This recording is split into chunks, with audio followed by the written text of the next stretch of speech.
Hey, everybody. Thanks for checking out another HatchetCast podcast. And today, as per usual, is like I say on everyone, it's going to be a special one. We have two friends of ours in here. We had Bill, who was in the last episode, and we have Boswell, who is pretty much a master of the dark arts of jiu-jitsu or karate or something. Anyways, before we get started, guys, make sure you like and subscribe to the podcast.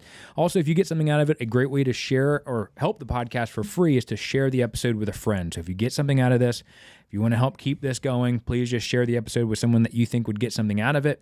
Also, make sure you check out our Patreon page if you want to support us even further, where we have member-only episodes that we're going to be recording and also giving you guys the opportunity to ask questions to our guests. So, without further ado, Boswell, welcome. Welcome. Thanks for having me. Oh, yes, welcome. Yeah, welcome. Yeah. Bill, it's good to see you again. Good morning. How you doing? Good, buddy. Good. Don't talk too much. I won't. Yeah. So, Boswell, tell us a little bit about yourself. So, my name's Boswell. That's what they call me. I've been shooting with the JTAC group for about 2 years. I wear many hats. I work in production leadership for manufacturing. I do a lot of coaching and personal training from, strength and conditioning coaching to jiu-jitsu coaching. And now I'm kind of getting into the competitive world of shooting, kind of motivated by, the JTAC days. So, and I'm just a guy that works a lot and tries to be decent at a lot of things. Nice. A hustler. How long have you been doing jiu-jitsu? So Did I say that right? Jiu-jitsu? pretty close. Yeah. So It's Japanese, so it's tough to say. Oh, okay. Yeah. Taekwondo. collectively, between MMA and Jitsu, probably about 13, 14 years. How did you get into it? So I thought I had the idea that I was going to be. You're going to have to hold this mic, I bet. I'm leaning back too far. Yeah. So I had this idea that I was going to be, a fighter, and this is so 14 years ago. We're talking 2012-ish. So it was coming to the mainstream. It was pretty popular. So every guy that started training or lifted weights, they kind of toyed with the idea of doing martial arts. So I was no different. I rolled into a gym, and I had my hard work ethic, and that kind of led me to thinking that I was going to do it competitively and I was going to fight. So that was around 2012. And so at this point, I'm getting up there. I'm in my mid 20s, late 20s. So I start to realize, 2-3 years in that, I'm good in the training room.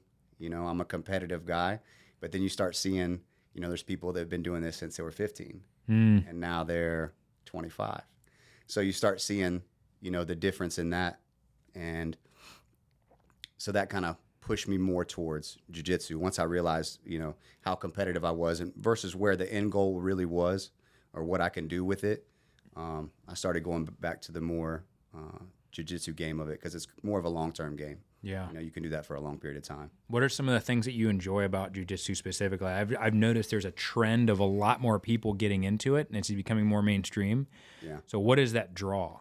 So I will say it got more spotlight because, 12 years ago, you walk into a school, seeing a black belt was like a very cool thing. You didn't walk into a school and see a dozen black belts. But now, the guys, the Jackos, the Kennedys, those type of people that brought the spotlight to it, I think that's what blew it up even bigger, within the past decade. But what I like about it personally, it's just a good outlet. It's a healthy outlet. It's a lot of hands-on things you can get. It's a mental game, but a physical game. So you can have a huge benefit, whether it be like just your outlet from your everyday life or, just helping you get out of that box and think a little bit, whether it's physical or mental, like I said. But I like all those aspects of it, the physicality of it, the byproduct you get from it, which is, being more prepared. Hopefully you're not in those situations, but if you have to go hands-on with people or be in a situation, you're a little bit more prepared. And I love the aspect. For me now, it's turned into more of a coaching aspect. So I love helping people and watching them grow. Because as you get less competitive and as you get a little older, you might not be the biggest shark in the room anymore. So helping the next wave of people, that's like been huge motivation recently. Have you seen a lot of, we currently live in a society where the trend is to be as demasculinized as humanly possible. Pretty much taking femininity, which is fine, being feminine, but putting it on a pedestal where, being masculine is no longer cool. It's no longer what you want. You're a bigot if you're that. And I think there's an overreaction to that being forced onto society and being forced down everyone's throat, where now there's a lot more dudes being more just like, screw this. I want to be masculine. I'm going to get involved in things that involve masculinity, that involve strength, that involve things that make me feel more like a man. I've seen it from my perspective, just within the shooting world, where people are just getting into it because it's now a popular thing to go against the grain of that. Yeah. And so when the grain is telling you to be more feminine, guys are like, no, I'm done with that. Have you noticed an increase in a surge maybe because of that as a reason? Yeah. I can't say that I've noticed a surge necessarily, but I will say that you do see people in there because that's a safe place to be that way. That's a safe place to be your regular self, to be a strong male or a strong female for that matter. That's you can display that there, and it's a safe place you can do it, and it's encouraged in a obviously constructive and healthy way. But you can definitely see people that they're there for that part of it. They want that part of it. Yeah. So, whenever you are trying to progress through the different belts, like, do you see a lot of the guys that are black belts back then coming from South America, where jiu-jitsu is like a part of the lifestyle? Is that a lot of the homegrown black belts that you're interacting with? So that's a whole like multi-layered part of it, and so you have my professor. They call them professors, like if they're that part. Some people call them coaches, but so my professor is Brazilian. He's his lineage now is linked to Carlson Gracie Jr. himself. So you have schools that have that traditional tie, and it's really cool to see that. And then also you have, now that with the popularity of jiu-jitsu and how it's changing, you have, somebody dubbed it a while ago, American jiu-jitsu, right? And so it's like there's kind of like a little revolt against that norm, of it being Brazilian jiu-jitsu. So it was kind of like that little battle, but it was nothing big about that. But so you do see now it's blossomed and it's like wildfire. So you see, guys that have gotten their black belts from an American coach that maybe never been to Brazil. But, that doesn't change the jiu-jitsu from being any less good. But you could almost tell, like, if you roll with a professor or a coach of a school, whether they be Brazilian or American, you can tell where their influence was from. So you may grab a hold of a coach that's, my coach from Brazil, and his game because it's from, where he learned it. And you can feel that through their game and through the lineage. So it's really cool. But you have it all now. You have Brazilian black belts. You walk into a school, there's, just American black belts, I guess you'd say. So it's really cool how that's changed, but you can definitely tell. Have you ever had where you have had to use any of your skills, like real world, in terms of like maybe there was a fight or something like that? Because I know rumor has it you were a bouncer.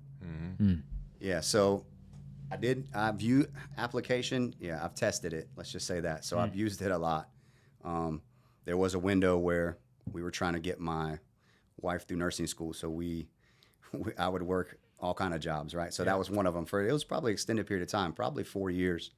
And what I learned there was, jiu-jitsu is, people call it a superpower. It is a superpower, especially in the aspect that you can control a person without inflicting more harm on them. So it's legitimately, the better you are at it, the more gentle you can be, essentially. But yeah, I've used it a lot of real world. And in that bouncing scenario, what you learned is too, like, so I got that job from one of my MMA coaches. He said, hey, I was a little bigger back then. He was like, you look pretty muscular. You training? He's like, I got you a job. Show up at this place at this time. He's like, it was like some Roadhouse type stuff. Yeah. So I show up and I'm like, what did I get into?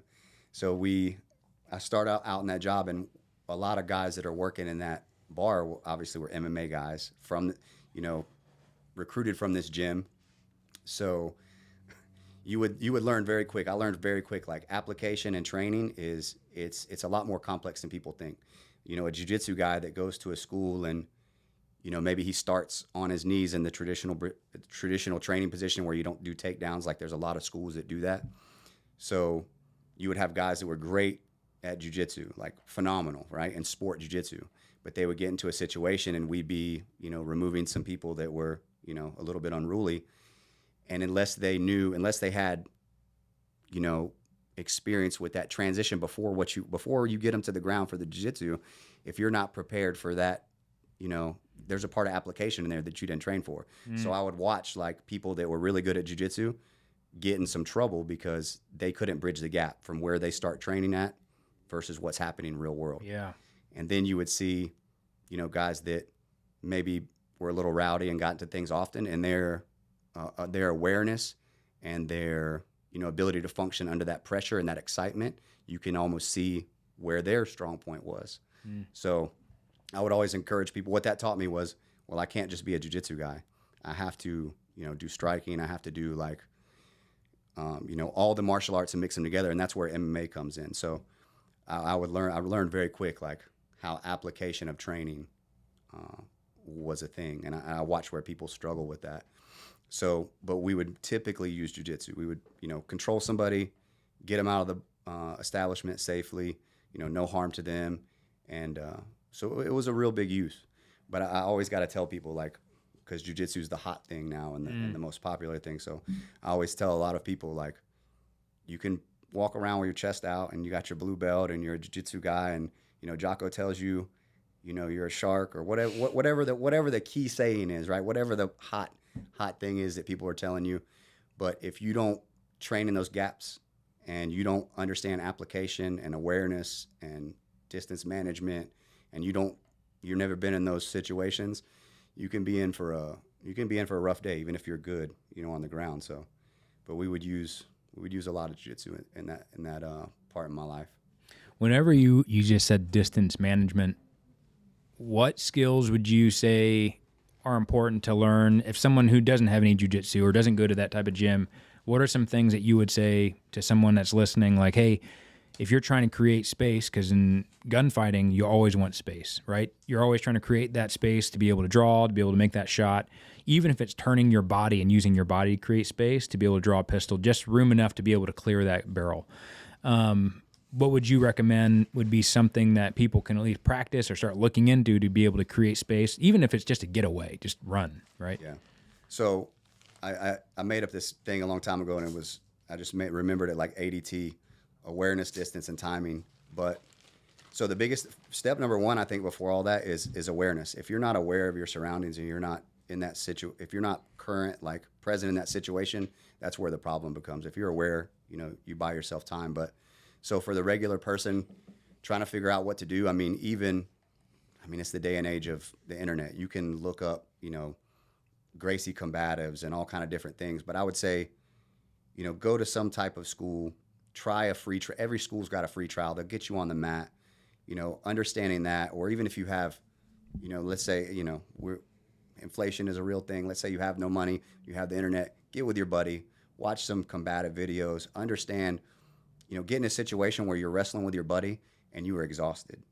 Get in a situation where you understand what that feels like, because that's the reality of it. And you can think what do they say? Like, you can think you know what to do until it's time to do it. And until you do that, you don't really know unless you do that. So I would say anything. It's a new age of the internet. Find some. Everyone has a plan until they get punched in the face. Yeah.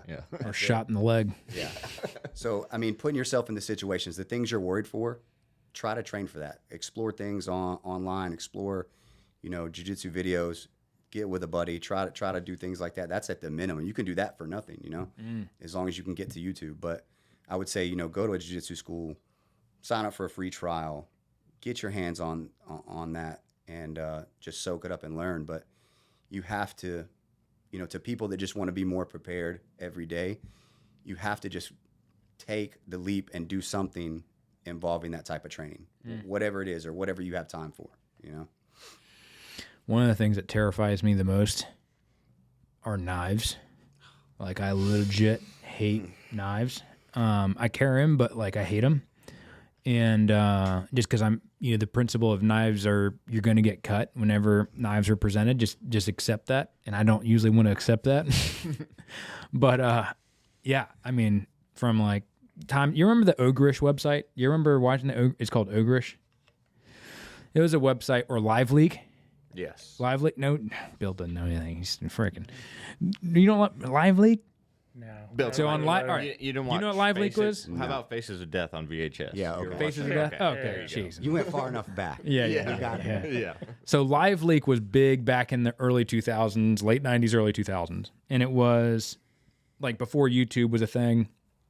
And it was essentially it was like raw, uncut videos of everything. So like Faces of Death, but on the internet. So like when we invaded Iraq and all that stuff, all that video content was being uploaded to Live Leak to include like the beheading of the contractors and stuff like that, which I saw that video and I was like, instantly, that's when I was like, I really don't like knives. Yeah.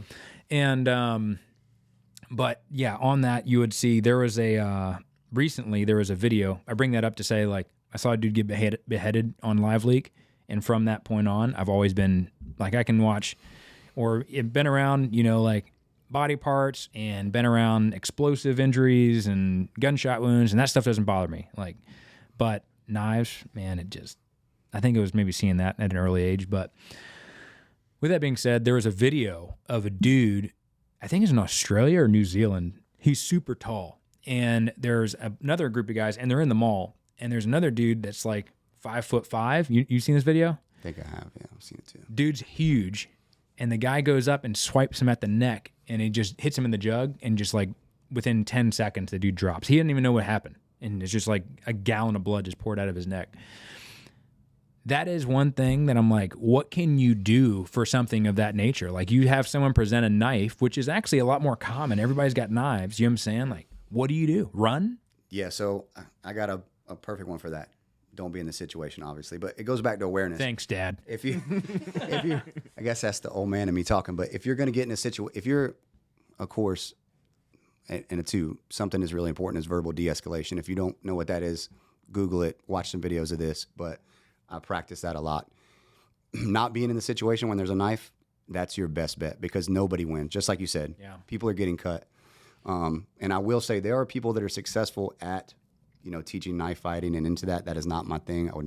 That's not my claim to fame. I would never steer somebody wrong on that. But the biggest thing is not being in that situation. And if you're in an encounter, that's what people have to understand, kind of the awareness and, watching people's hands. But if I'm close enough to you and we already have a problem, the biggest thing you want to do is like put your pride away because regardless of the situation, I train a lot. I'm not the toughest guy there is. I can handle myself, but I'm still going to look for every absolute reason to get out of the scenario. I don't want to put my hands on you. Yeah. There's a lot of things, litigation that can go every different way, so I don't want to put my hands on you. So, but if there's a possibility of a knife, I'm running, I have nothing to prove. I have a wife to get home to. I'm not dealing with that, but there are people successfully, I'm not going to shout out because I'm not affiliated with them, but there are people that can teach that. But you're still, when you get into you can train for fighting all the time, right? I train for MMA, whatever. That doesn't mean Eric might not get a puncher's chance. We call it the puncher's chance. Eric might get a hit off on me, right? So what do you think, even if I train with a knife a lot and, I'm not doing it every day and it's not my whole, not what I'm like overly into, Eric still might get a swipe. So then what happens to me? It might be the wrong one, So the answer to that is always don't do it. Don't put yourself in that situation. If there's one in play, get out of Dodge. There's not a good scenario for that. What's that dude's name? Southnark? Or the dude, you have his knife. Oh, you're talking about the clinch pick? Shivworks. Yeah, Shivworks. Yeah. So What's his name? Southnark. I never thought it was Southnark. Anyway, Shivworks. Yeah. That dude, I love his philosophy because I feel like within knife fighting, you've seen a lot of people where it's like, yeah, knives all day. That's all. But he has that philosophy: is I'm using hands to get to my knife. I'm using my knife to get to my gun. Mm-hmm.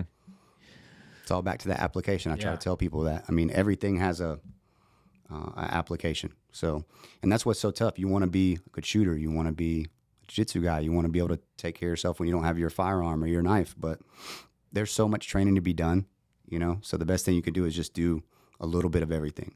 Understand how all that works, right? Understand the application at least, so you know where to steer yourself. But I heard that shrimping 300 yards usually helps. Yes. I was going to say, the biggest one you said was verbal de-escalation. Not enough people take that seriously, and that's your number one tool. Yeah. That and awareness. That honestly will get most people further than doing jiu-jitsu for decades. But yeah, I think that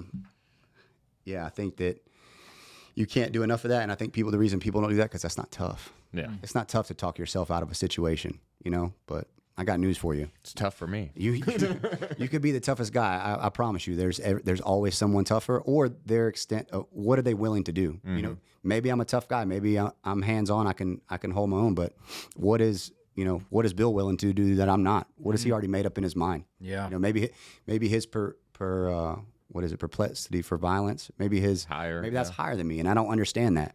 That's a whole nother level of rabbit hole that you don't want to go down with somebody that you don't know. Yeah. There's people walking around that are like, oh, if somebody does this to me, then I'll do this. And then there's people walking around that are like, oh, this guy looks at me, I'll stab him. Yeah. They don't have that. That's totally different. And you could be dealing with people like that. I mean, it's like Bill says, he's just trying to be a 7 all around.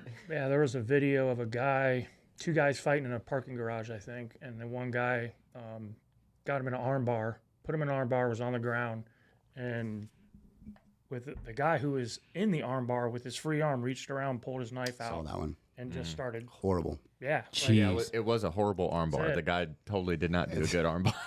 Well, his technique wasn't down. Let's start off. We got to fight with the dude with the knife. Come on, Boswell. Well, that goes right to what you were talking about. Yeah. It goes back to it because if I'm going to get in that situation, I'm not going to, there's a guy that I don't know and he doesn't have in his pocket. Like, this is why jiu-jitsu guys can get in trouble.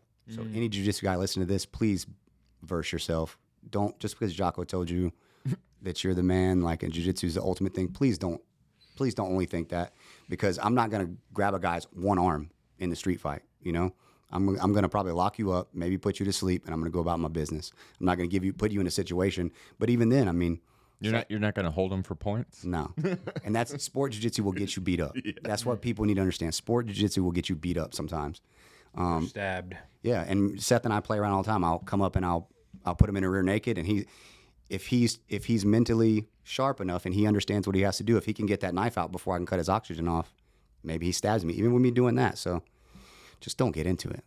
That's just don't. Man, knives. Yeah, it's miserable. There's a what wins in jiu-jitsu? Knives. dude, or guns. Yeah. But yeah, I mean, it's one of those things, like in that video with that dude getting stabbed in the neck, it was literally, if you typed in the word ego, that video would be at the top of the list. And that goes back to, like you were saying, having that humility.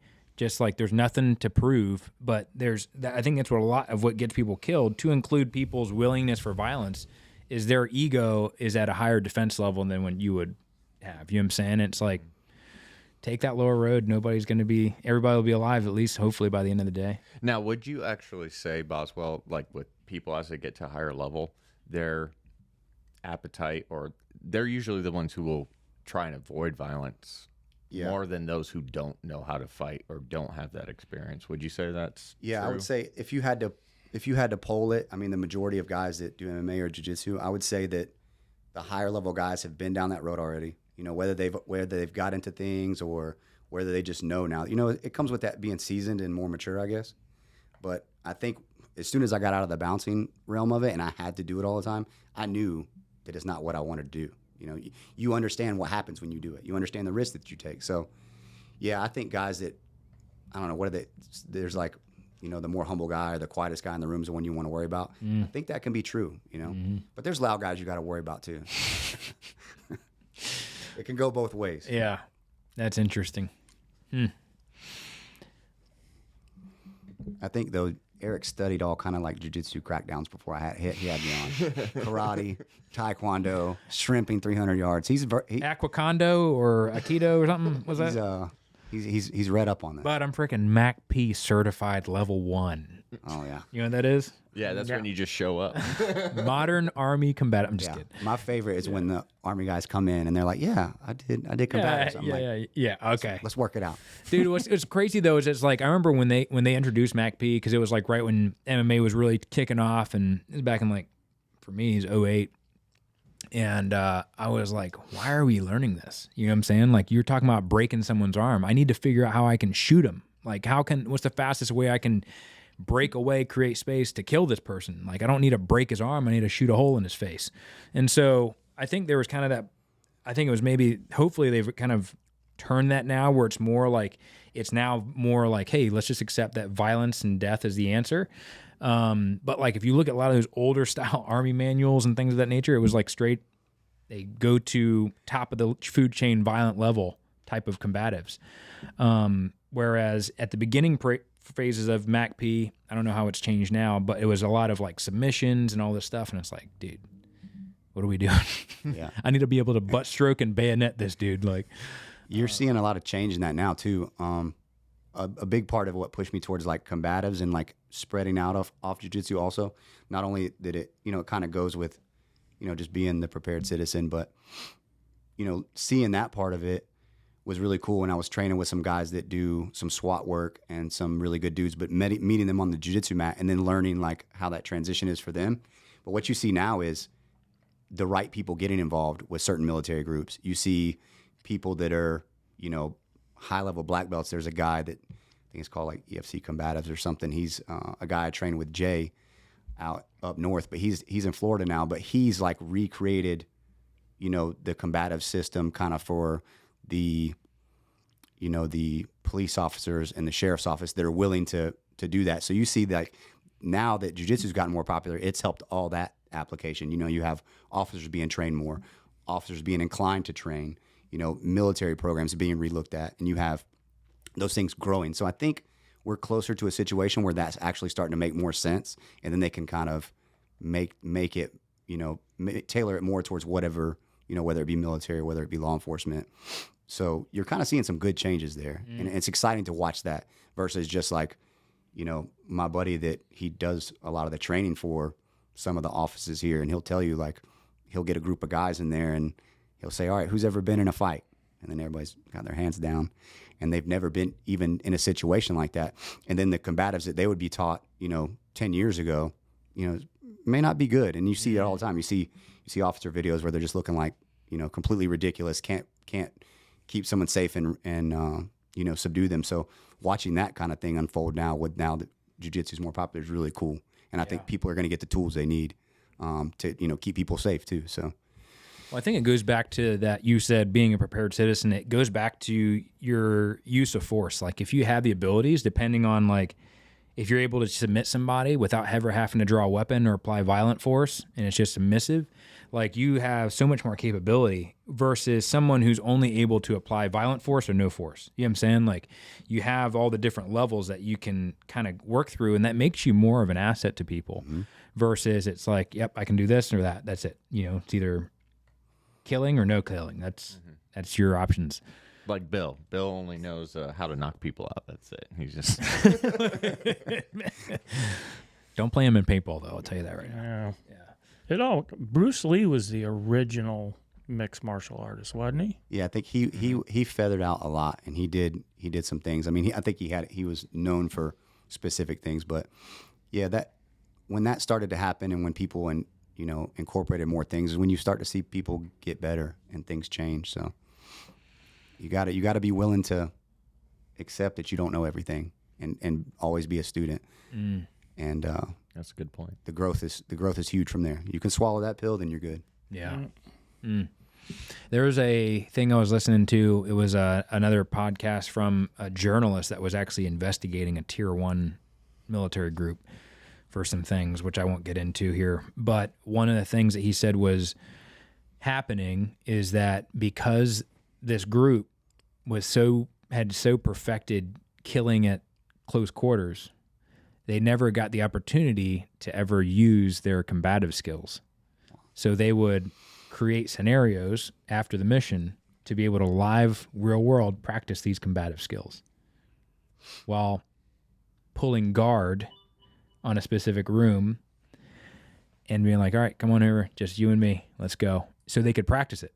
Wow. But do it real world. And obviously that, there's some sketchy stuff happening about that. But it's crazy. It's like this group was able to had perfected, close quarters gunfighting that they never had the opportunity to go hands on, and they were kind of like, I want to try that out. And so they'd, set things up for, anyways, it's kind of, there's a dark side to that, but it is pretty crazy to see, I think having that use of force capability.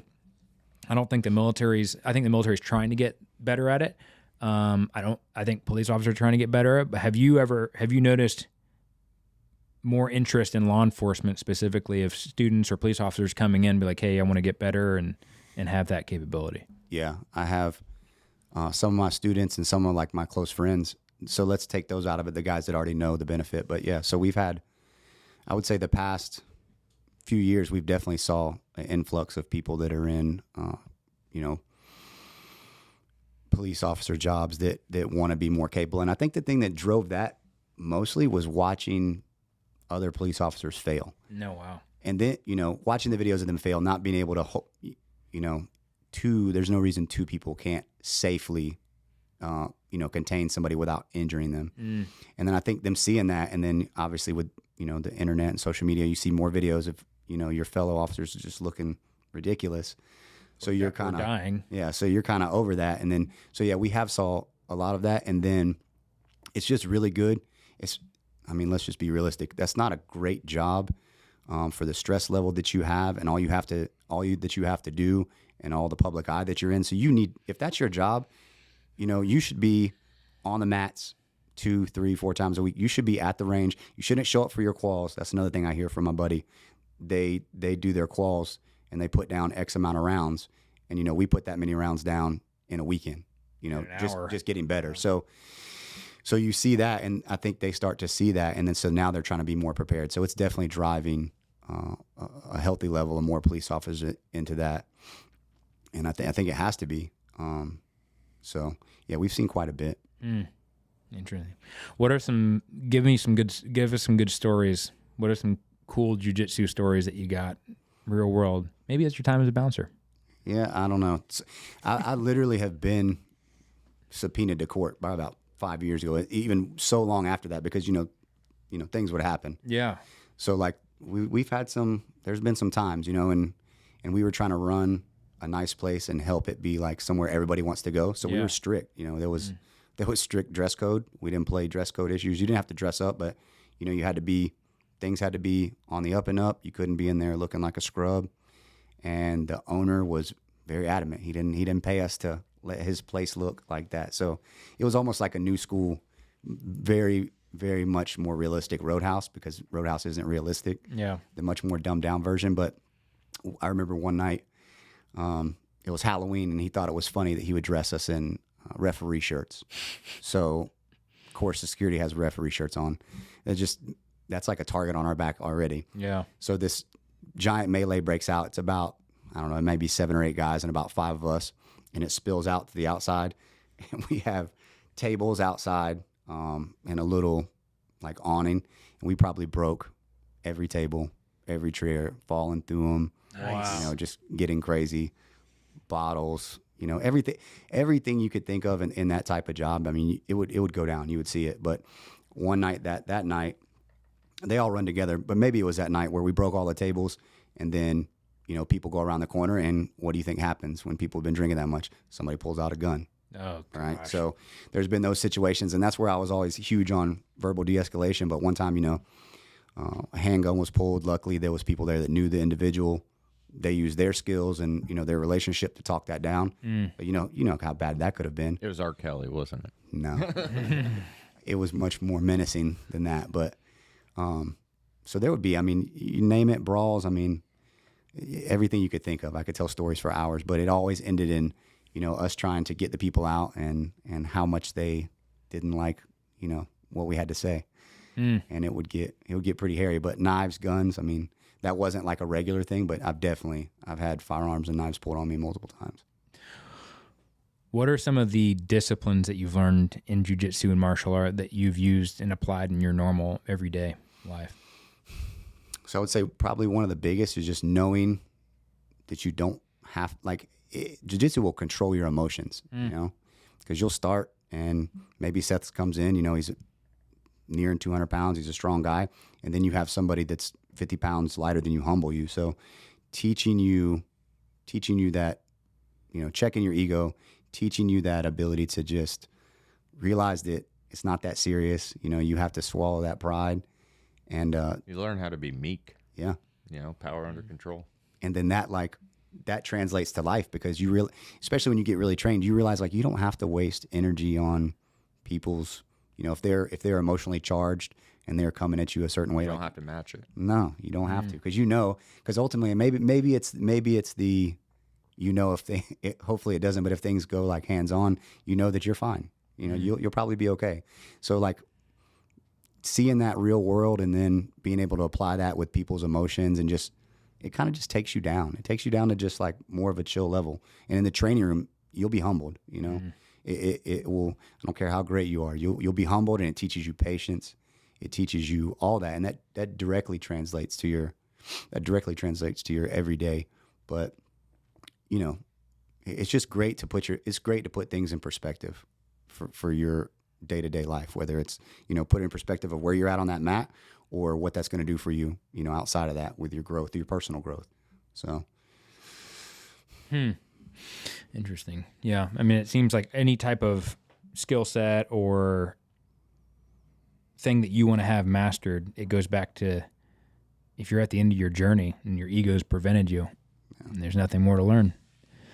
Yeah. I mean, that's one of those things that's like, you know, even instructing, it's one of those things where I have to, and it's a constant battle with myself too. Like pride is something that I deal with. It was ingrained in me from military time, where we did, it's like everything was, I mean, you were taught, there's a reason why Jocko is like, you're the shark, it's ingrained in you. Like it's indoctrinated into you that you are unstoppable. You're this, you're that. And essentially building up that ego.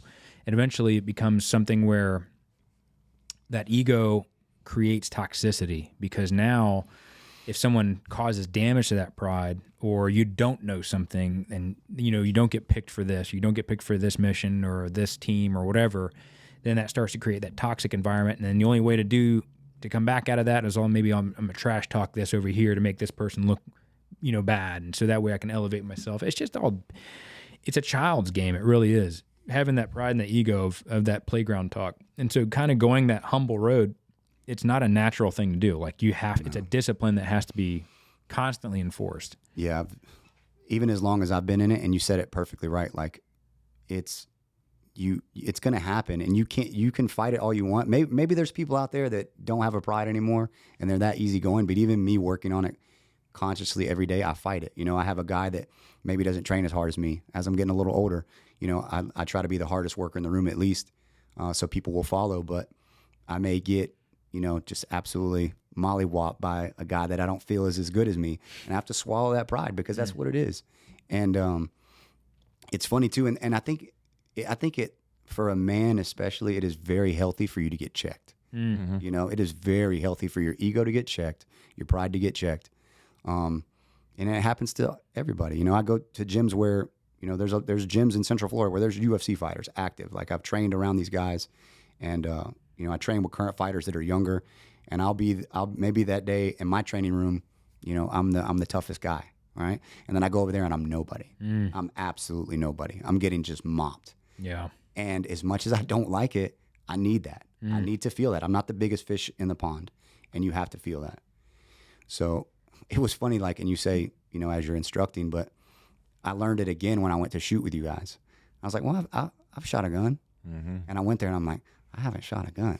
Like, I do not know. Like, I'm just going to check what I think, and let me just sit back and watch these guys. And again, that is so healthy for me, so healthy for everybody. So, you know, being okay with having your feelings hurt is healthy. Yeah. You need to do it. Well, it's also good to know that's like you didn't invent it. You know, like I never invented shooting. I'm standing on the shoulders of giants. Sure? I'm pretty sure. I'm pretty sure.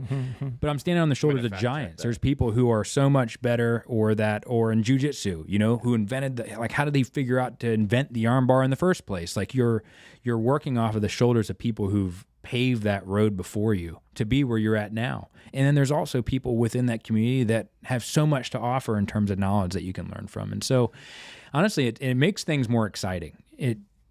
If you know everything, then you have to constantly defend that. You have to, and then you don't have time to learn, and you get bored, you get burnt out. Like it's an easier, it's a more natural road, but once you have a habit of being humble, it just becomes a lot more fun, because it's like, man, what'd you just do? Let me watch that again. I'm gonna try and figure out how to learn how to do that.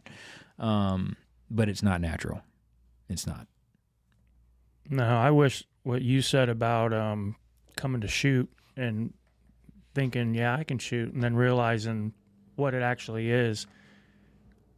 I try to impress that to a lot of the people I know in my circle at work and all the guys that I know, because they're all, I wouldn't say middle-aged, white-collar guys. And, they go hunting, they shoot their guns, they drink beer, they go fishing, they do all those outdoor things, and they all own guns. And they know how to shoot, but they don't know how to shoot. Yeah. And me being in it as long as I have with the people that have been around me, I can say that now because I went through that just like you did.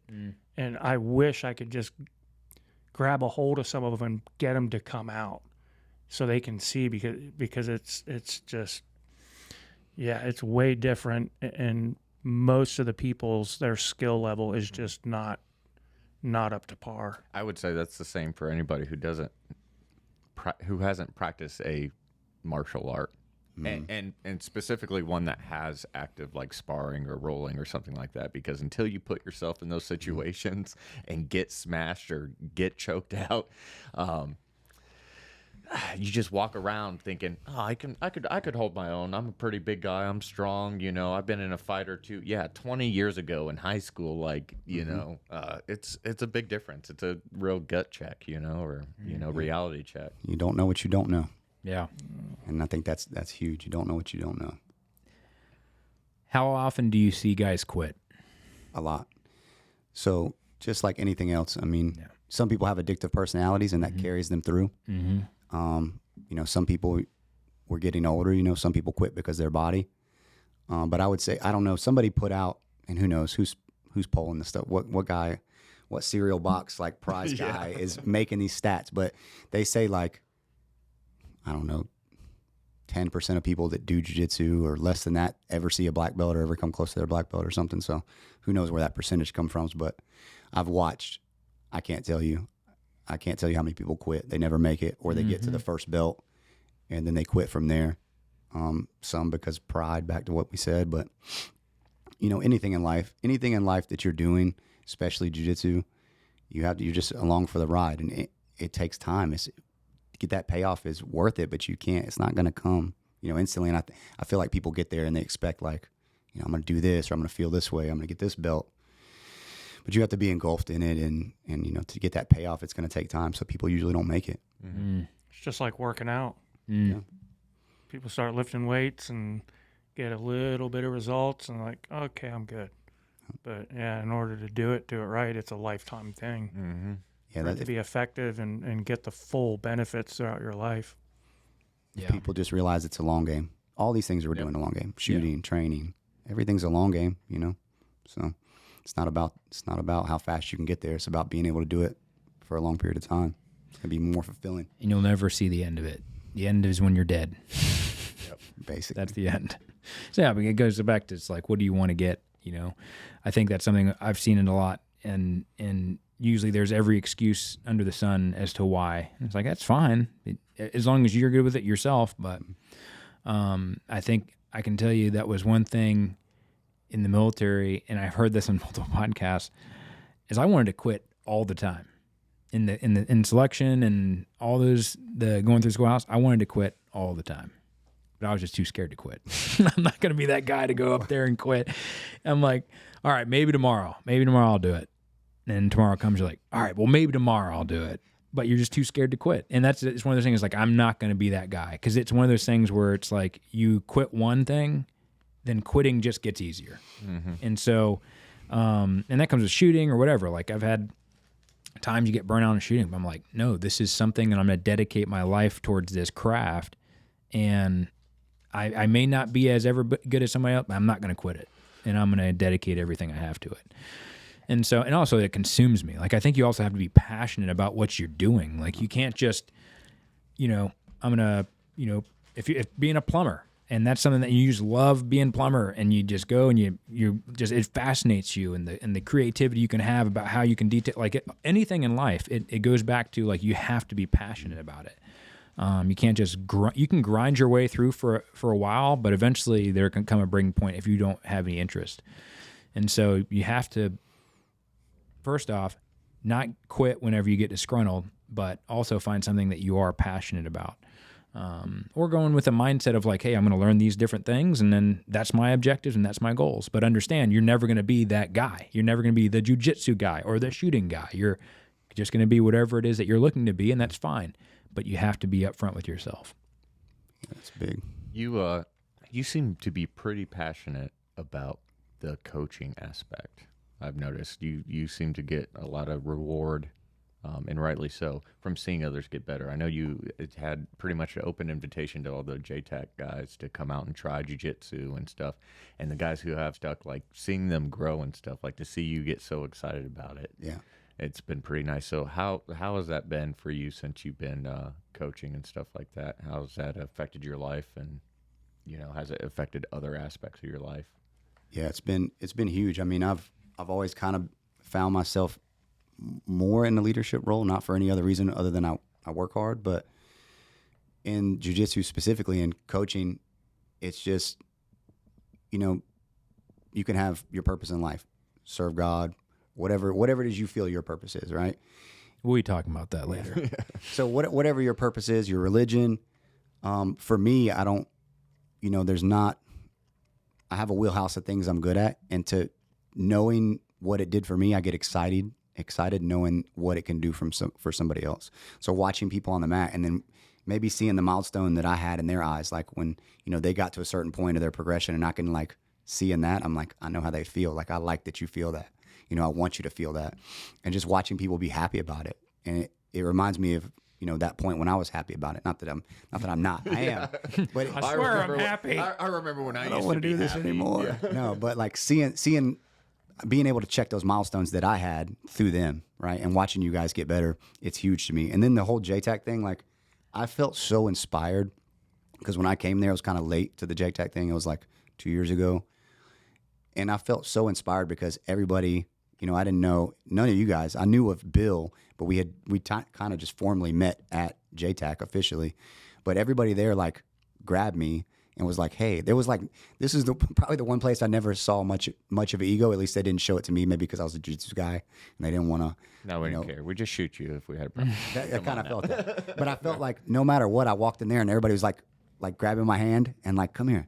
Like, I know you think you can shoot, but let's get you where you need to be. And I felt I felt like I was in debt, right? I was like, what can caveman give to these guys? Like, I have nothing to give you, like, So I was like, well, let me teach them jiu-jitsu. And so like that trade-off to me was really cool. So being able to bring you guys in that, I felt like that was big to me because I felt like I owed you guys, right? Because you gave me education and taught me that I couldn't shoot, and you were going to teach me how to shoot. So that was huge. So I like that part of it. I think it's one of those things where when you're passionate about jiu-jitsu, you love it, you live it, you breathe it, and when you enjoy talking about it all the time, and it's exciting to see somebody who also starts to have that passion for them to understand. You're like, finally, I love this stuff, and now I'm seeing you get excited about something that I love. Yeah. And I think that just goes back to whatever it is that you're training. Bill, you're instructor for millwright stuff, right? Mm-hmm. How do you feel when you see that light bulb moment click with your students? It's good. I work non-union and kind of the same trade, welding, fabricating, all that stuff. And it was just, for the most part, it was a job. Once I got in the union, my life's been nothing but better. And now that I'm an instructor, I see the kids coming through doing the same exact thing I was doing, and they're just starting out, early 20s, getting ready to start a family. And I tell them every day, I'm like, this place is what you make of it. This place will open doors for you. And all you got to do is walk through them, you know, if you've got the right mindset. And as I'm showing them things, you know, this is how you do this is how you do that, and they're struggling with it. And when they finally get it, it's like, okay, now, so they get it now, so they can move forward. And yeah, I'm just happy to do it because the union's been so good to me. That's really the biggest thing, man. I don't know what I'd be doing. I'd be struggling paycheck to paycheck still. And so, but yeah, I never thought I'd be doing it. You know, I never thought I'd be traveling to South Carolina to shoot a sniper competition and running around with night vision on my head and all these other things either, you know. But, you know, my God, my wife, and been supportive and going down that path, and that's just where I'm at now. So, but yeah, it's definitely good. It also keeps me home at night with my kids. Yeah. So that's probably the biggest thing. Yeah. And I think teaching others like makes you better at your craft, whatever it is. So like that's another thing. You have to be. Like once you teach, you're like, oh, okay. Yeah. And it just opens up whatever your craft is more. Yeah. I mean, you have to be. I think that's the fine balance. It's like there's always that respect for that. I mean, you always want to go and try and see if you can take on the instructor, you know? And so like as the instructor, you're always like, I have to stay ahead of my students, but at the same time, give them the tools to defeat me. You know, and so that's incentive and drive for yourself to be able to like, I'm not going to let outshoot. I'm not going to let them out grapple. You know what I'm saying? Like, I'll just stab them on the mat if I have to. But like, you know, giving them all the tools and then seeing, you know, I over the past 4 years, seeing guys progress from, you know, where they've been to where they're at now. It's mind blowing. I mean, like, I remember Jason, I think I had him on a podcast earlier, but like going from me teaching him his first pistol class to him outshoot, he's way better. He's really good at pistol shooting. To see him where he's at now, it's so inspiring to see, like, and then to hear him talk or anybody talk about stuff, and I'm like, yeah, I get jazzed up about it too. So it's really a testament to the students that actually are really taking the time and the energy to put in the hard work, but. We all started off as a student, and we still are students. You said it yourself. You know, said I'm just a professional student. But if you want to be better, you have to be a professional student. Yeah, the students do challenge you. Mm-hmm. Even my students, they try and catch you. Like challenge your patience. If you, I tell people all the time that you're like my inspiration to patience. Yeah, with the students, but yeah, they try and catch. If you mess up a math problem, they'll be the first ones to call you out on it. But yeah, you just got to be humble. I tell them, I'm like, I'm not perfect. I'm gonna make mistakes, and I'll even point it out sometimes before them. Hopefully, I can, and I think it keeps a level playing field. It doesn't set you above them, and they don't look at you that way. You know, I guess I've always just trying to lead by example. Sometimes it works, sometimes it doesn't. Yeah, I think it's one of those things where all of us sitting at this table, we all have skill sets that in a community, let's just talk about a post-apocalyptic community where we have things collapse, we all bring something to the table. And I think that's what a lot of people who are listening to this type of podcast are aspiring to be, is just someone who brings something to the table to provide to the group, to provide to their families, but specifically to also provide to the group as like, hey, I bring this skill set to the table, and this is how I can be an asset to others. And I think that's also such a good thing to have. You know, if we have an absence of the rule of law, if we have an absence of government, we have an absence of these things, it's going to rely on the individuals within the community to hold some sort of moral standard and to also be like, have some selflessness. Like, when's the last time that, I do this for myself, I'll be like, when's the last time that you've given to somebody, whether knowledge or items or whatever, without expecting something in return? And doing that more and more and more, giving a selfless act without expecting things in return, is literally the definition of the act of love.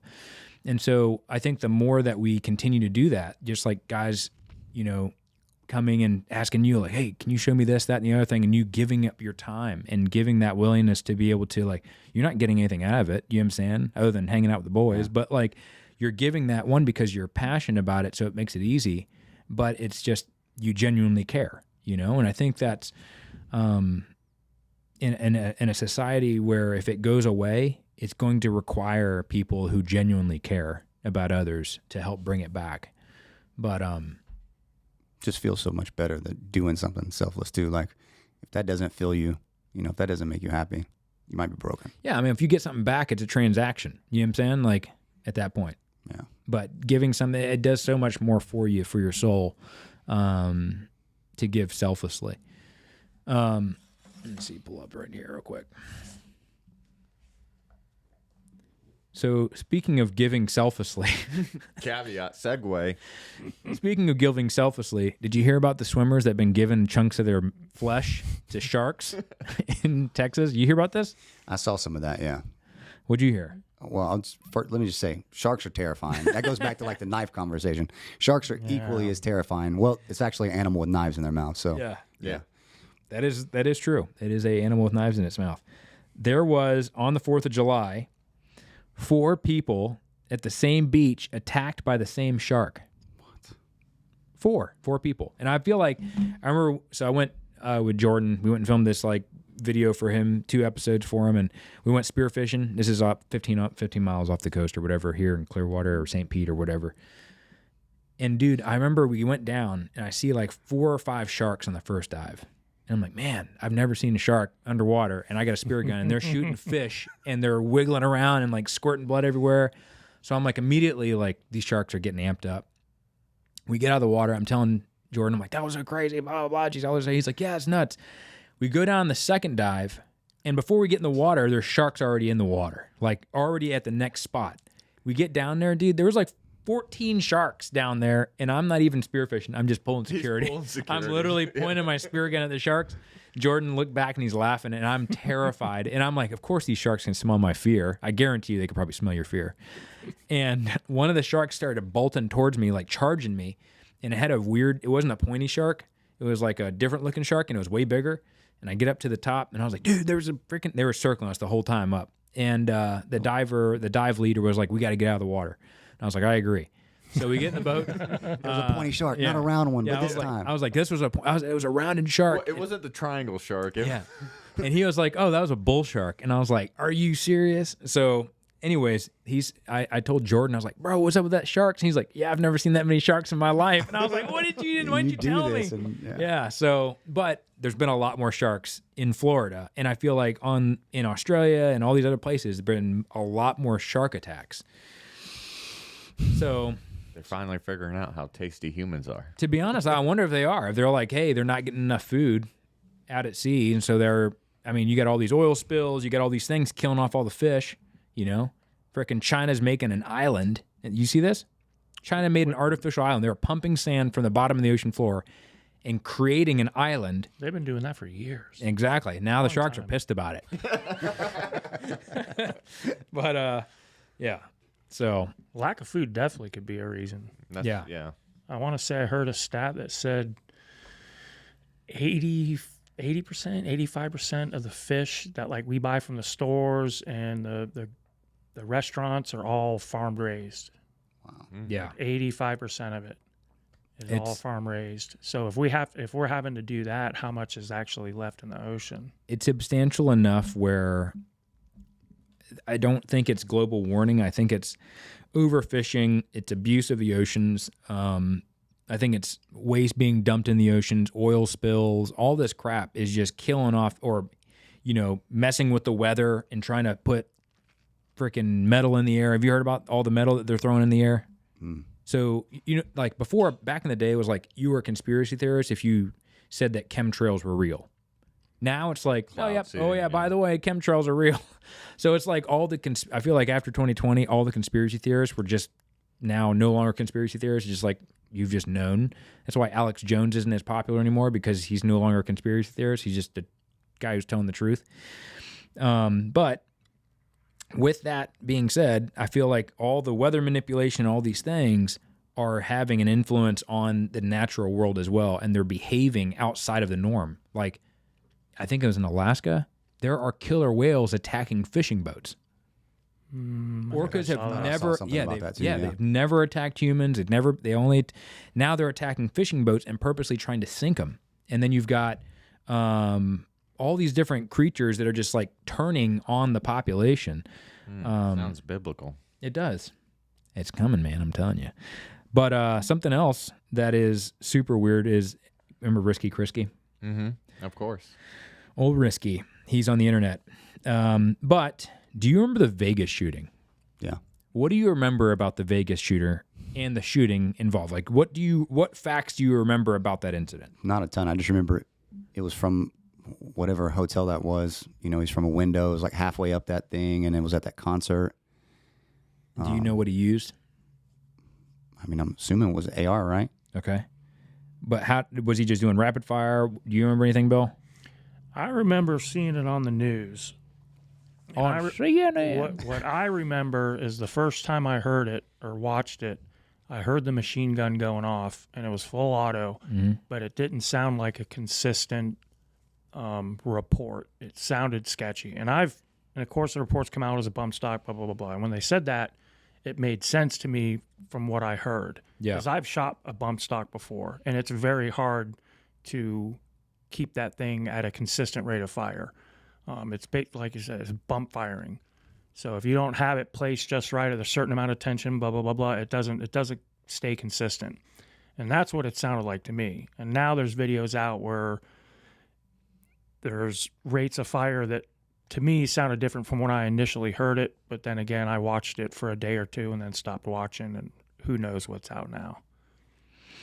So I remember when the Vegas incident happened, I remember thinking initially it sounded like a bump stock because of the odd rate of fire. Like it was like, like it sounded like kind of on and off.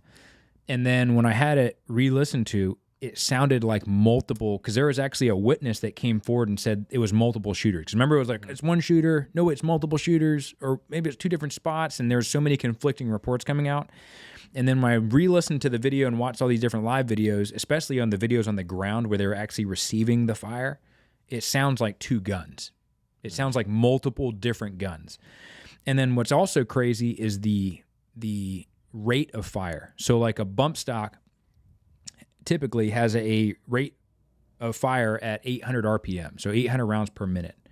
That's possible. That's possible, yeah. Correct. Not you're shooting that much, but that's the speed and the frequency of that. The 240, which is a crew-served weapon that we use in the military, shoots a 308, all right, is 600 rounds per minute. And RPM is 600, much slower.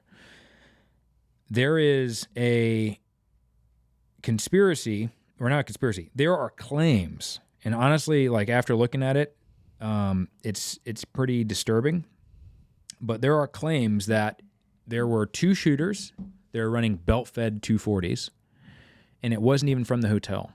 So what's crazy is the guy who supposedly carried out the shooting had all these ARs. He would have had to, reload multiple, in order to keep up with the rate of fire that you can actually hear in the videos. He would have had to reload multiple ARs, have them loaded, reload them all again. Like it was a ridiculous amount of times he would have to reload and load and shoot and then pick it back up again. It was almost impossible for a single shooter to do with a bump fire stock with an AR. And also they claimed he had a 100-round drum. You ever seen the double mag feed 100-round AR drums? They are the most unreliable mag you can possibly buy. Probably as unreliable as the Surefire mag. And so they're super unreliable. And I think that the actual, the amount of rounds that were fired, they shot over 3,000 rounds during that incident. 3,000 rounds. All right. So here it goes. It says, would have required him to drop a gun for another after each 30-round mag was empty and then reload each of the 27 ARs at least 4 times over. Despite the fact, videos from Survivor showed a nonstop stream of bullets fired at a rate much higher than that of a bump stock AR-15, similar to that of a 240. So, and then also when the police went and investigated the room, there's only 50 brass casings on the floor. Mm-hmm. So the other thing that's interesting is there are multiple people who have claimed, anybody who has claimed during the day of that they saw multiple shooters ended up dead. Suicide. And I think it was like a couple of police officers. There was a lady a taxi driver, and then a lady who reported it, and she also ended up dying under mysterious circumstances.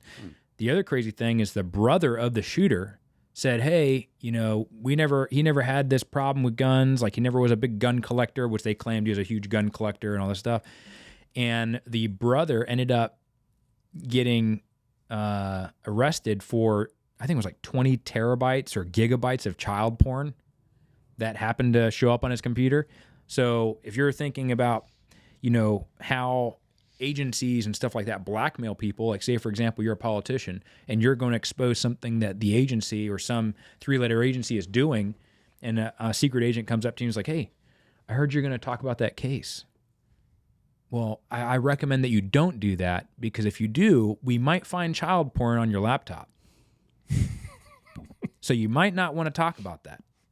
That type of stuff happening. And don't do it, Boswell. Here's what's happening, though, is there is a video, and it's on X, and you can see blinking lights that look like muzzle flash coming from 2 helicopters. And there was a girl that said that she saw 2 helicopters with door gunners shooting at the crowd from behind the hotel building. She ended up dead. Crazy. Suicide. Which makes sense. If you have 2 shooters, you don't find any brass on the floor, you don't find any brass inside the hotel room, and it's dislocated from the actual building on the ground. It's inside, you have brass bags that catch all the brass. If it's 2 helicopter door gunners, first off, who's flying these helicopters? Who's authorizing this? And what's the point of, you know what I'm saying? Like, well, bro, the implications are really bad. I was going to say the big conspiracy theory when that first came out, because obviously you follow the money and stuff like that, and it had to do something with security contracts and the metal detectors and stuff like that contract, and it also led up to the election. Yes. Poll places or something like that, security. There's like a whole big thing. Like there was enough at stake there that had to do with the election later on that added up. Like it was weird. At this the point, amount that was there. At this point with not Sandy Hook, but like maybe, I don't know, all of the different. Be careful, you can Yeah, get not sued. Sandy Hook. You Just can kidding. get sued into oblivion.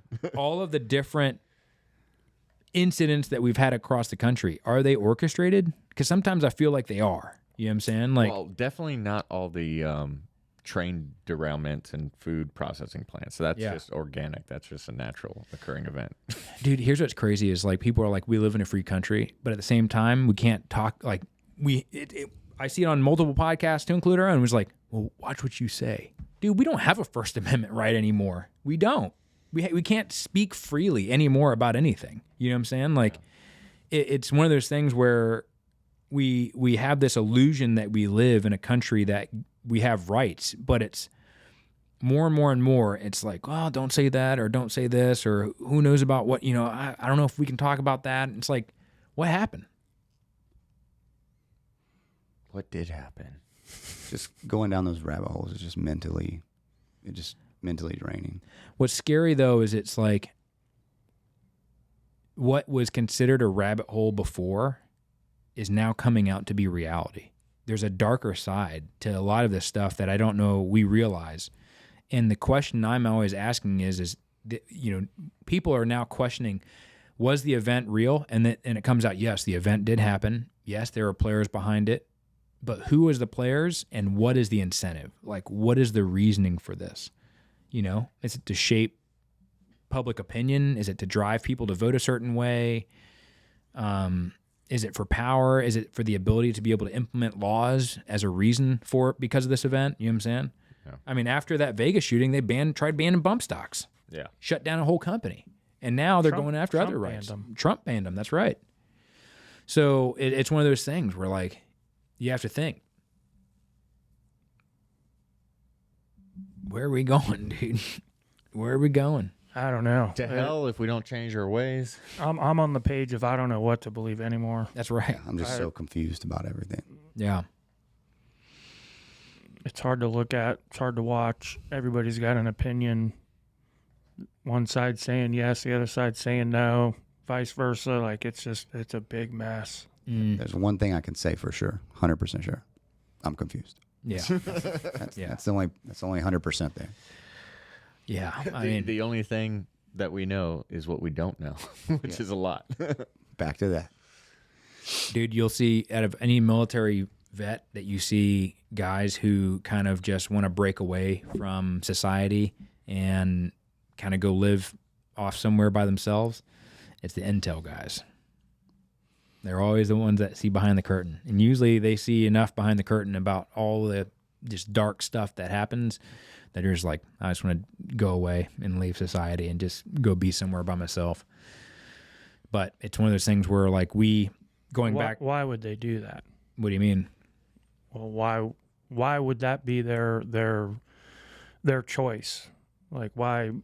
I mean, obviously they see stuff that's not right? Mm-hmm. So why would they choose that as opposed to speaking up or trying to make a difference?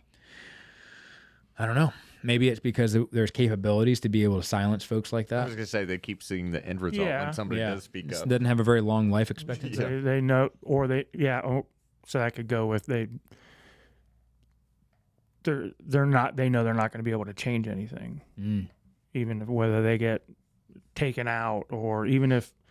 What was it? Julian Assange, WikiLeaks, all that. He spoke out and he went to prison. They didn't even convict him, dude. He's a free man now. Didn't make a dent though. Didn't make a dent. Well, I would say this: the key is I think it goes back to the way that you're going to influence change is you change the culture, and that's why, like, jiu-jitsu, training to go against the grain. Like, if society's telling you it's a shame to be a man and to be masculine. Well, let's go against the grain and do masculine activities. You know what I'm saying? Let's influence people to do things that are counterculture. Go have a family. Go get married. Don't pay your taxes. Go out and train. Go buy gear. Go get guns. Go do jiu-jitsu. Go train some sort of martial art. Make yourself more capable. Become more of a community, because they always want to try and drive people apart, so that way it's easier to divide and conquer, right? They want everybody to be an individual, go live in your pod and eat bugs, and that way you're easier to govern. But when you have people who are like-minded that get together and we train together and we commute together and we are a cohesive unit, it becomes a lot harder to defeat and a lot harder to control. And that's how it goes back to the culture. It goes back to being capable, and that's the whole point of this podcast, is to influence the culture, to be able to make people incentivized to create and start their own communities and find out, like, hey, instead of putting your head in the sand and pretending like nothing's happening, or on the other side of that, become a prepper that doesn't talk to his neighbors and just lives like a hermit somewhere and says, I'm not looking at anybody else except for me and my own. Both of those sides aren't doing anybody any good. You have to have a healthy understanding of the ugliness of what's going on around you so you can prepare and understand that the culture portion is so important, but at the same time not live in constant fear. Mm-hmm. Yeah, they definitely, us being divided as a country, and everybody that I've heard talk about it, I mean, you'd have to be living under a rock to not know that our country is divided on all fronts. And that being said, that makes it hard to implement change. Because even if they come out and say, yeah, the Vegas shooting, this company did it, this 3-letter agency did it, or whatever, the country's still divided. So you're still going to have one half of the country saying it's okay for whatever reason. Yes. National security, whatever it is, they'll buy into whatever. Yeah. But until we get the other half of the country thinking the same way and we stop being divided, nothing's ever going to change. Well, ever. I mean, they can do whatever they want. So we would need to be united by one cause or one thing, like alien invasion or something, huh? Well, I mean, here's the thing: is it's like if you are divided and you are conquered, and you can go into lockstep. I mean, what happens in China? If you ever see what happened in China during COVID, dude, they put those people in boxes. Yeah. And they literally were welding their doors shut at their apartment complexes, and people were jumping off the balconies. Why? They have no way to defend themselves. They're living as individuals, and they're ruled by a tyrannical government. The only reason that hasn't happened here is because we have guns. Like, legit, hard stop, that is the only reason why that has not happened here. Otherwise, it would have already happened. And so that's why they don't want us, they're going to push the race thing or the gender thing or whatever they can swing and try and get on people to be able, left versus right, to keep you divided. And that's why it's so important for people to find common ground, even with people on the left, you know what I'm saying? And be like, hey, man, I think this is actually a thought exercise that my wife's cousin, she's doing. And, because we have we're Christians, and so we have very strong beliefs and very strong morals about things. And it's hard not to look at somebody that lives a alphabet lifestyle, that's living like this, that's living in a way that we don't believe is correct. And it's easy to get angry at that person or to be like, oh, like have disgust. And it's like, that's wrong as well. I look at that person, she says, I will look at someone like that, and I think about, what could we agree on? What could we connect on? And how could I befriend someone like that so I can develop a relationship with them to be not approval of their actions, but to love them as a person, to connect with them, right? Hate the sin, not the sinner. Correct. And but it goes back into us not being divided as a culture, and to figure out common ground to unite on, and realize that we do have a common enemy that is not looking out for the best interests of you. They're looking out for the best interests of the elite and the people who have a lot of money and want a lot of power. And when people like that exist, they will draft your kids, they will draft you, they'll draft the husbands, they'll put you into a war that you don't want to be in, to go fight a war that's for their benefit, to line their pockets, or they're going to, allow an economic collapse that's going to enrich them further, enslave you more, and put you at the boot heel of whatever power that wants to control you for the day. So it's one of those things where I feel like, especially in this gun community or in the gun culture, even in the right culture, we have to find ways to connect with people that we don't agree on with everything. But you have to connect and be able to establish that relationship and be kind to them, because that's the only way you're going to win people over, Yeah, a big proponent of that is ego.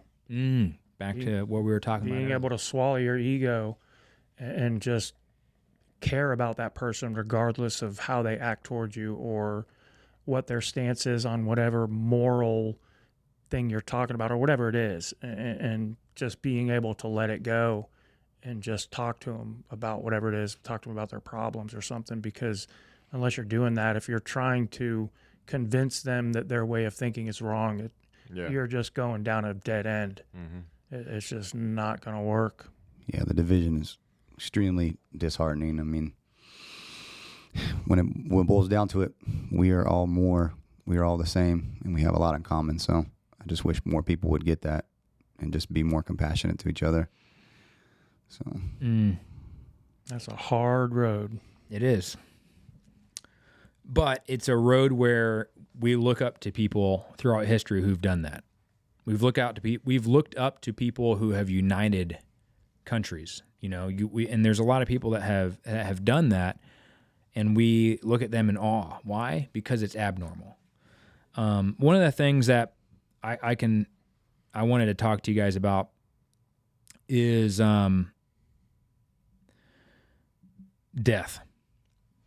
And the reason why I want to talk about death is it's the one unifying thing that will happen to all of us eventually, right? We can try to prevent it. And something that I'm actually studying right now is near-death experiences. And I'm going to pull this up here. So this is from a book called Imagine Heaven. And it's written by, I can't remember his name, but an author. He was actually on the Sean Ryan Show. He just did an interview on the Sean Ryan Show about death.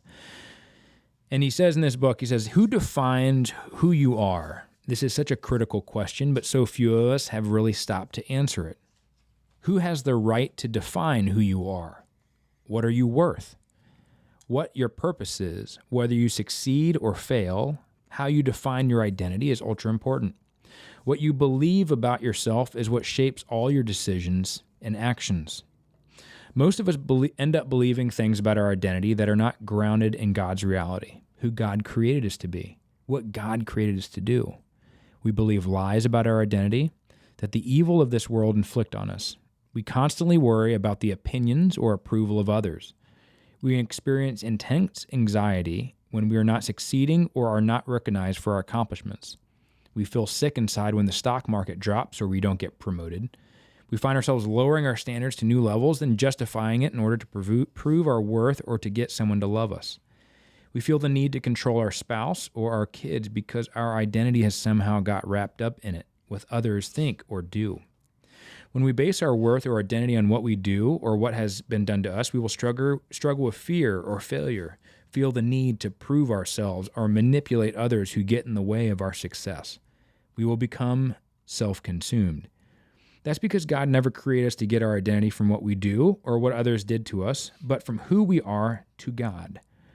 Van Lommel notes that many near-death experience survivors he interviewed attach less importance on acquiring status, power, and material things like expensive cars or big houses after a near-death experience. We often try to perform, accomplish, or gain notoriety to make a name for ourselves. What will we see in heaven is that life is not about all that. When Dr. George Ritchie had his life review, this matter became evident. So real quickly before he jumps into this, Dr. George Ritchie is a guy who died. One of the things that's a constant thing is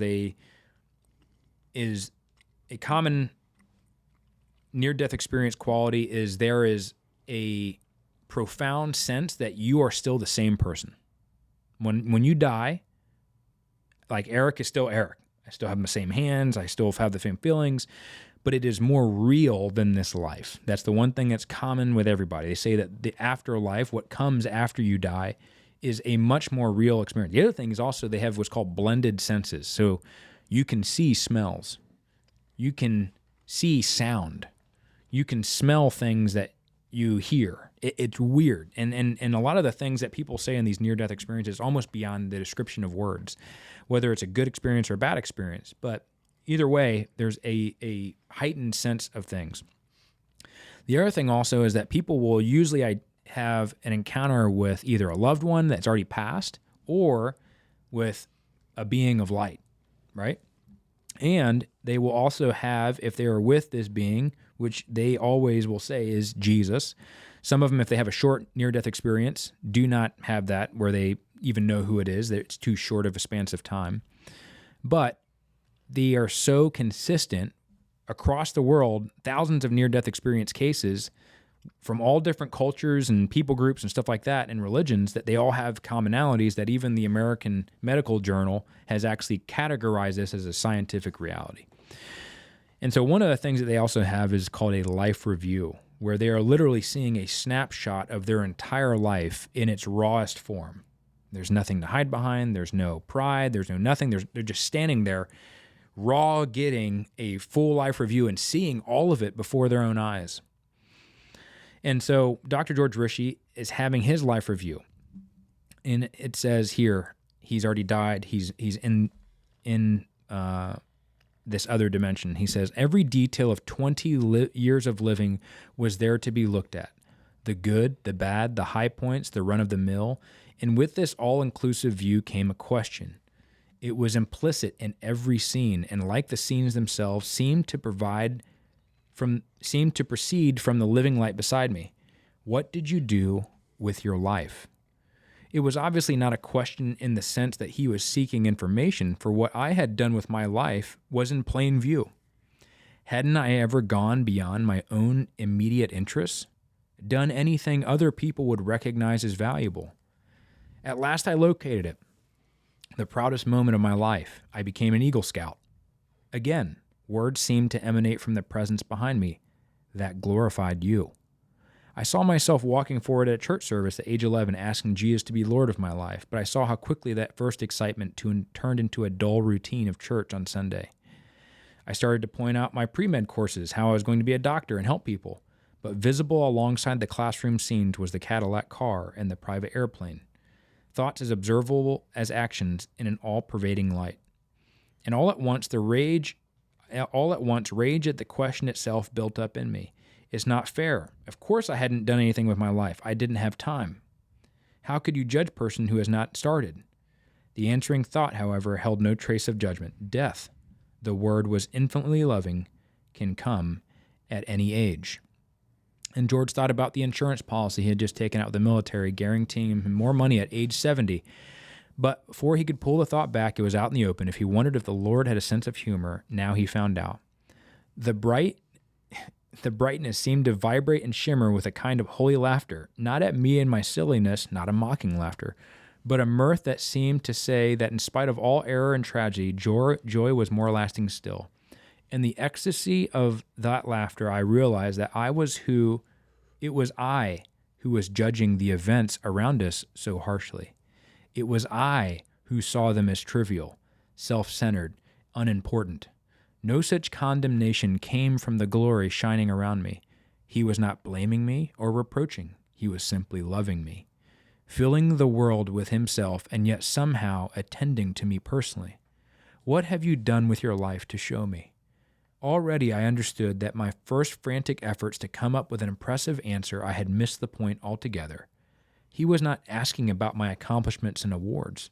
The question, like everything else proceeding from him, had to do with love. How much have you loved with your life? Have you loved others as I am loving you? Totally and unconditionally. And this is something that I've had a recent profound realization as I've been studying this, as I came to know the Lord this year. For Bill and for you, I was raised in the church. Like I grew up in the church. My mom and dad are missionaries. My brother's a missionary. Very knowledgeable. I was a Christian, But if I had died last year or the year before that, I could not tell you with a definitive answer where I would be. And I can tell you for a definitive fact that I did not have a relationship with Jesus. I had the religion of him. I knew a lot about him. I knew about what side of the aisle I stood on a debate and would argue for it, but I didn't have a relationship. And that's the one thing that I've seen in this book, which I highly recommend to people, is I remember when people would ask me, I have Christian buddies and stuff like that. My buddy Tyrone, he actually graduated from seminary. We were on the same team together in the military, and he would message me and just to kind of keep accountability. Like, hey man, you been reading your Bible and stuff like that? And I remember I would get irritated about him asking me that question. I would be irritated about him asking if I'm spending time with the Lord. And I'm like, yeah, to the point where I stopped answering messages from him. I would ignore him because it would irritate me anytime he would bring up God. But yet I was a Christian. Why would that irritate me? And it was because I never had the relationship with God. And because I didn't have a relationship with him, in turn, I did not have the love of Christ in my heart, which prevented me from having the love of Christ be shown to other people, which means I did not love other people. In reality, if you took away all the facade, if you took away all the layers, and you saw my heart in truest form, there was no love for somebody else. There was pride. There was accomplishment. There was ego that I smothered with a blanket and called it humility. But with everything in my bare naked form, there was no love but for myself. And so the question I had for myself, and if I was in this position, is if I was having that life review, how much of my life have I actually been unconditionally loving other people? And I could tell you it's not very much. And this year, as I've had that relationship with God, I find myself loving other people and having that, for the first time, like a genuine concern and care about people without ever wanting them to give me something or expect anything. And in fact, I prefer not to have anything given back to me in return. And I can feel myself, I'm like, man, like I usually after class, like I'd be like, oh my goodness, yeah, good. We got the class over with. All right, can't wait to be, by myself in solitude. To now, after class, I was like energized and like wanting to serve. And God has always called us to be servants. Mm-hmm. Like he called us, like if Jesus was standing here in the room with us, he'd be going up to me and to you and to all of us and be like, what can I do for you? And going and getting us coffee. The God of the universe, wanting to serve. And he always says, if you want to be first in heaven, you have to be last on earth. Living that life of servitude. And I think what religion has done, which almost drove me away, had this distaste, was it was always still works-based. It was always still, how much can you give to the church? What can you do? How often do you go? What activities are you a part of? Who are you telling about? How much street witnessing are you doing? You know what I'm saying? Like all of these still tasks and accomplishment things that were zero basis and ground in love at all. In fact, being and seeing other guys who would do things of that nature, it was usually done out of spite and a sense of empowerment, like I'm better than you. I donate more time to volunteer. I give more to this. How much do you tithe? You don't tithe? I tithe, right? But it's self-serving. It is. And I was also very guilty of that. And so it wasn't until this year that having that reality of like, wow, like I have not truly been loving to people. And for God to not, it's crazy as in this scene is this guy is looking at his life and he's the one judging his life. God is just standing there loving him as he's judging his own life. And that's what it says in the Bible. It says that God will not judge you when you stand before him. They will judge themselves with their own words. So if I die today and I look back and I'm standing with the Lord and he's just standing there loving me and I'm looking at my life, how much percentage of my life will I be proud of or ashamed that he sees? I think the majority of us would be not too happy about most of our life. And it's one of those things where it's like, we don't have much time. Like I could drive home and get in a car wreck and that's it, and that's the end of my life. And what do I have to show for it besides worldly accomplishments that glorify me? And so I think that's been my mission now, is to make up for lost time by unconditionally loving others. And the only way that I can do that is through God teaching me, by him unconditionally loving me and having that relationship, and then him loving people through me. That's the only way, because I'm too selfish to do it on my own. And so it's one of those things where, I've been learning a lot about myself this year. I've been learning a lot about how I can serve more, what I can do to be a servant to other people without looking for anything in return, without looking for fame, without looking for, man, he's a good dude. Even that acknowledgement, that's still pride for myself. What can I do to be more of a servant and to love? And the reason I'm saying all this is the reason we talk about on this podcast is like, it has fundamentally changed my life, from guys who've listened to the podcast before, like doing the dream job, working at the ranch and running Barrel Hatchet. And literally that was my dream, is to be in the gun industry and to teach and to shoot guns and do all of it and do it for a living. But yet in the high point of that, I had reached the pinnacle of my goals, but was near the door of suicide in depression.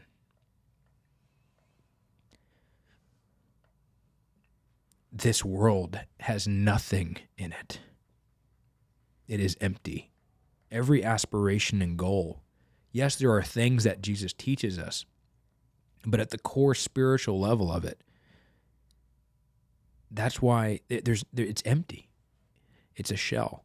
And so when I go through life now, I'm looking at the beautiful things that God has done for me, the beautiful people God has put in my life, the lessons that he's teaching me through these people, the way that he's speaking to me, but also giving me the opportunity to see how can I serve these people, because I truly want him, when he's doing a life review with me, when he's looking at these scenes, to smile and be proud. Like, man. And there's other scenes where there's if another person who had a near-death experience, and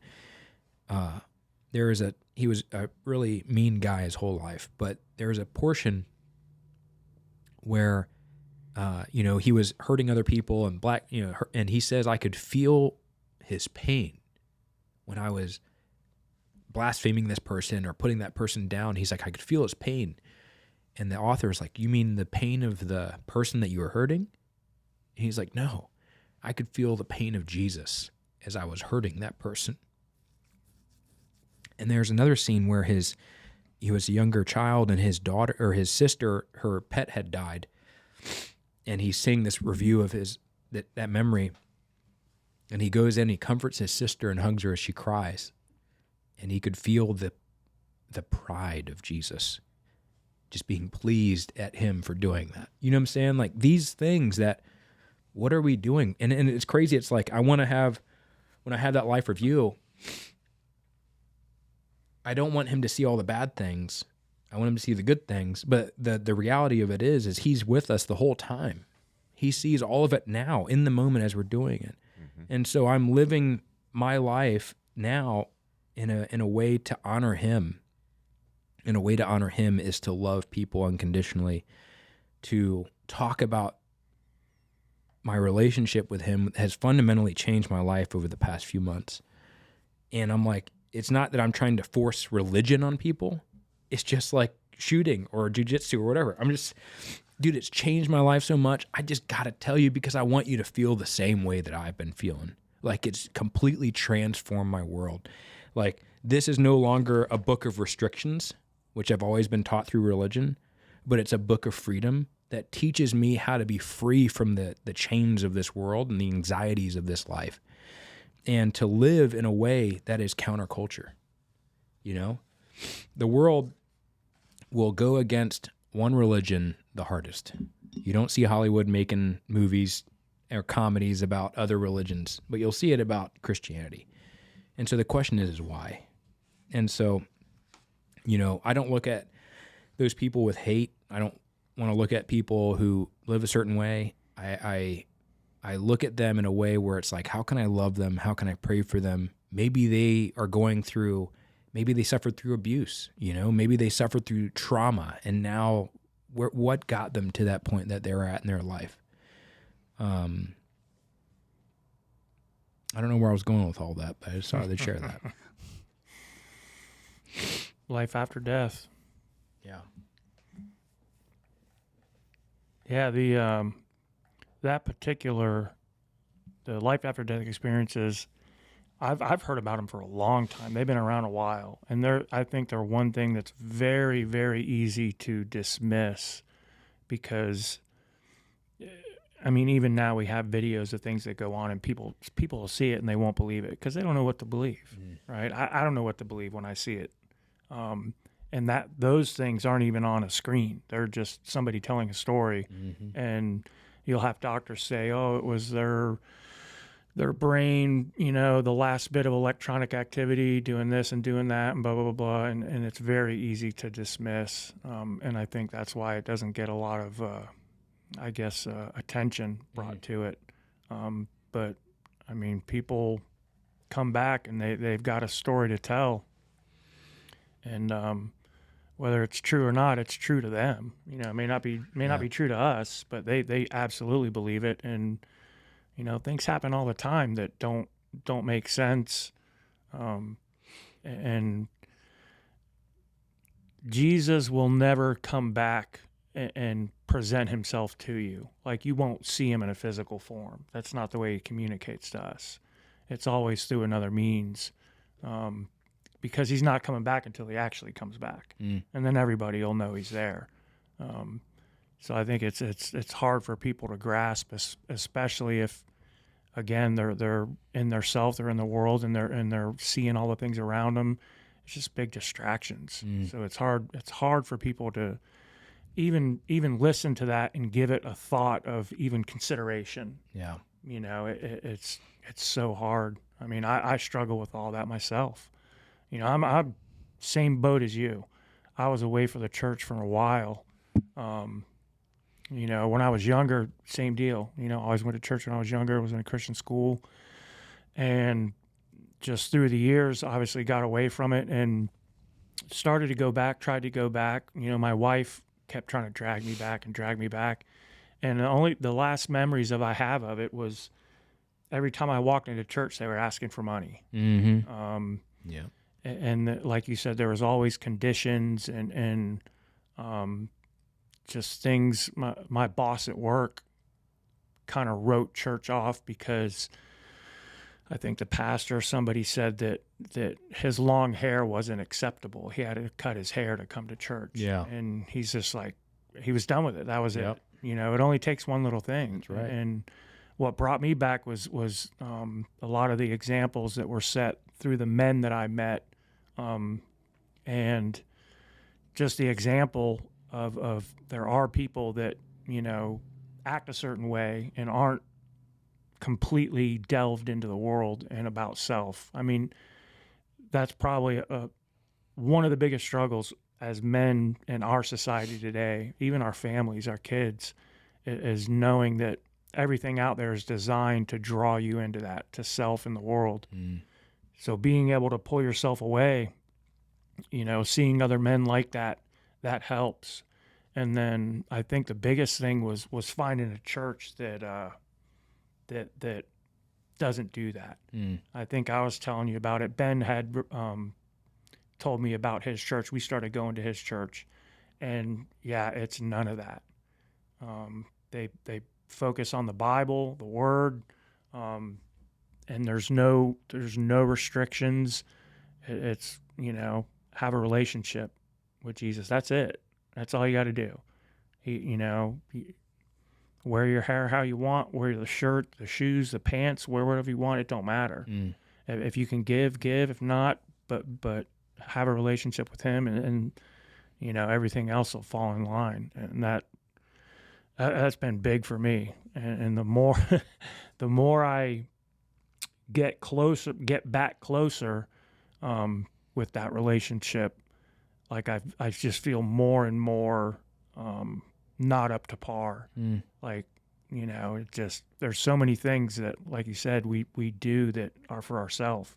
Even in my teaching, I teach my kids, you know, my students, most of them are grown men, but I know that in the back of my mind, I'm trying to do a good job because I want people to say that, man, he's a really good instructor. And that's for me. Yeah. You know, and it's hard to do those things not for yourself. Very, very hard. Yeah. The near-death experience thing, one of the things in this book that he talked about is that a lot of the neurologists or the cardiologists that experience these things from their patients, they end up becoming Christians because they're like, they'll have electrodes, because that was one of the things is like, yeah, it's just neutrons firing off in the brain while the heart's not beating or it's dying or whatever. And they're like, most of these are recorded stories of things that happened in the emergency room and procedures with electrode things hooked to the brain to measure brain activity, and the brain function is gone. No electronic activity. But yet, there had this one patient, this one cardiologist, he says, as they were trying to resuscitate the patient, when the patient came back, you know, minutes later, he came and he's like, I could have used that patient's description of how to revive someone through these procedures as a teaching guide for new doctors on how to resuscitate a patient. He gave it in such detail because he was in the room and out of body watching them perform on his body with zero brainwaves. And that's another thing, is that every single person has an out-of-body experience, and they describe things in detail. You know, there's a kid who had died, who was a son of a pastor, and the kid when he came back to life, they brought him back, and he's like, Dad, why were you yelling at God in the closet? Because his son had died, this pastor, his son died. Why are you yelling at God in the closet? And he's like, how'd you know I was in the closet? You know, described it in detail of all the things that were happening. And so it's one of those things that, you know, it's actually documented, these cases of life after death. And it's one of those things that is so fascinating. But I think the one thing that really struck me about when he, you know, reading this book and then also seeing multiple podcasts with this guy, and there's a lot of stories. There's a lot of you know, there are people who they're out there with like everything. They'll mislead you. They'll make something up for money or fame or whatever. But a lot of the stories that he documented were ones that had never gone and sought financial gain, had never told their story publicly, Most people will not tell their story publicly out of fear of shame or think you're crazy. And so, and they also had to have qualities and properties that aligned with other stories that was not a clone copy, but was like, yep, this lines up with all these different attributes that another story from somewhere else had. So, yeah, I mean, he has stories from medical journals is where he took these stories from and interviewed the people who were documented in these medical journals that were from all around the world, and the one thing that he said that was fascinating is he said that a lot of people, especially because of religion, we mischaracterize who Jesus is and the character of who Christ is. And I was like, man, I never really thought about it that way. But a lot of the way that Christ is portrayed is as a judge. He's the fun police. Hey, what are you doing in life? Quit doing that. Quit having fun. Go live poor and live, have no needs or whatever. Like, just don't have fun. Don't have all these other things. Everything that's counterculture to the world. But what is not portrayed is Christ's true character of love and acceptance, and not acceptance of sin, but acceptance of the person and wanting to have that relationship with that person. And the one thing that people say is in their life review is that whenever they're living their life, Jesus is right there with them. When they were going through a hard time in their life, Jesus' heart was broken as their heart was broken during a hard time. And we see this in we actually talked about on one of the podcasts, and I know we're going over on time, but there was a portion in the Bible where Jesus goes to Mary and Martha, Mary Magdalene and Martha, and their brother Lazarus had died. So he had died. And the women come out, they're upset, they're crying, and they come to Jesus, and they're like, if you had come earlier, Lazarus would not have died. You could have saved my brother, because they knew he did miracles. And so they had faith that Jesus could heal, right? And Jesus goes and he walks up to the grave and he sees all the people crying over Lazarus, over the death of Lazarus, and he's been in there for a couple of days. And what's really interesting is Jesus could have told them, hey, you fools, I'm about to raise him from the dead. Like, what are you whining about? He could have told them that. But we look at, and this is where we see the character of Christ, is the shortest verse in the Bible, Jesus wept. Now, why did Jesus cry? He's about to raise, and he did. He raised Lazarus from the dead right then. But Jesus cried. Why? Because the people who he loved and the people who were there, their hearts were broken over the loss of Lazarus. And his heart broke because their hearts were broken. And that is the character of Christ. God does not shy away from angry prayers if you're going through a hard time and you're asking God, why is this happening? I'm angry. Why did I lose this person? Why am I going through this? He never says, don't shy away from, only good prayers or only thankful praise or only worship. He says, I want you to be real with me. Just talk to me. And that's what prayer is. Talking to God and being real with him. Just if I, Boswell and I, we have a real conversation now. But that conversation isn't the same. I'm like, hey, man, what's up? How you doing? Cool. All right. That's not a real conversation. That's formality. And when religion comes into the picture, we are giving God formality. We're not giving him a relationship conversation. And that's what he wants. And that is why religion is hollow. Now, having that relationship with Christ, that's all he wants. And when you have that relationship with somebody, you naturally want to please them. When I have a relationship with my wife, I naturally want to make her happy. I naturally want to love her and do nice things for her and to appease her and to please her and to be a better husband, to be a better person for her because I care about her. And when we have that relationship with Christ, that I've noticed is I naturally find myself no longer dreading having to read this as a chore. I can't wait to read it because I want to please Christ and I want to know more about him, because the more that I do, and finally for the first time in my life, it's not that Jesus has been real with me. It's for the first time in my life, I'm finally being real with him. And when I was being real with him these past few months, bro, it's blown me away. I mean, you know, to a point where I'm like, it's hard to hate people, you know, like it's become harder to hate people. Before it was easy. I mean, I did a job in the military where we got rid of people I didn't like. You know, that's the type of job that we train for. But like, you know, I don't know if you saw, there's an MMA fighter that came out, he got saved, he became a Christian, and he lost a fight, and he was like, hey, what happened? He's like, I don't know, I just kind of don't feel like hurting people anymore. And it's that, you know what I'm saying? Like, it's that same way where you have that struggle. It's like, I don't want to hurt this guy, or I don't want to, you know, be mean to this person. I just want to love on them. I want to figure out how I can serve them, right?